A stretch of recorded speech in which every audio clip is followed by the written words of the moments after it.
వీళ్ళు పోలీసులకు మేము ధర్నా చేస్తున్నామని ఇన్ఫార్మ్ చేసి అదే కదా వీళ్ళు ఆ సంస్కారం చచ్చిపోయింది.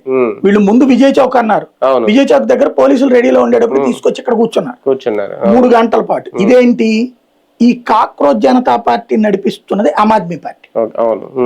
అభిజిత్ దుప్కే అనేవాడు Aam Aadmi party social media head ఇంతకు ముందు. కాబట్టి రేపటి పంజాబ్ ఎన్నికల దాకా ఆమ్ ఆద్మీ పార్టీ ఇది నడిపిస్తుంది. ఇదివరకు రైతుల పేరుతో ఉద్యమం సుదీర్ఘకాలం పాటు చేయడం వల్లే పంజాబ్ లో ఆమ్ ఆద్మీ పార్టీ అధికారంలోకి వచ్చింది. అలాగా ఇప్పుడు మళ్ళీ పంజాబ్ లో అధికారం పోబోతోంది. మొన్న వచ్చినటువంటి సర్వేల ప్రకారం పంజాబ్ లో ఆమ్ ఆద్మీ పార్టీ సెకండ్ పడిపోయింది, కాంగ్రెస్ ముందుకు వచ్చింది. కాబట్టి ఇప్పుడు ఒక అన్రెస్ట్ క్రియేట్ చేసి ఇక్కడ ఏంటంటే, నేను అద్భుత పాలకున్నయ్యా నాకు ఓటేయడానికి లేకపోయింది వీళ్ళకి. రాహుల్ గాంధీకి వర్కౌట్ కావట్లే, కేజ్రీవాల్కి వర్కౌట్ కావట్లే.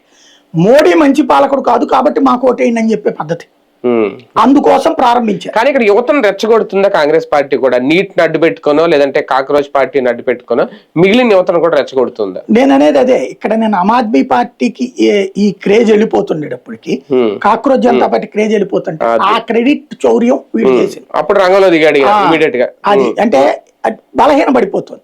తర్వాత వాళ్ళు జంతర్ మంతర్ దగ్గరకు వచ్చిన గాయపడ్డోళ్ళు వచ్చి రెస్ట్ తీసుకుని పోవడానికి తప్పించి యాజిటేటెడ్ మూవ్మెంట్ పడిపోయింది అక్కడ. కాబట్టి మళ్ళీ యాజిటేటెడ్ మూవ్మెంట్ క్రియేట్ చేయాలి. రెండవది, ఆ కాక్రోచ్ జనతా పార్టీ యాజిటేషన్ ని తాము లాక్కోవాలనుకున్నారు. అక్కడ ఆయన కూర్చునే ముందు పెట్టిన పోస్ట్ పెట్టేశాడు ఏకంగా.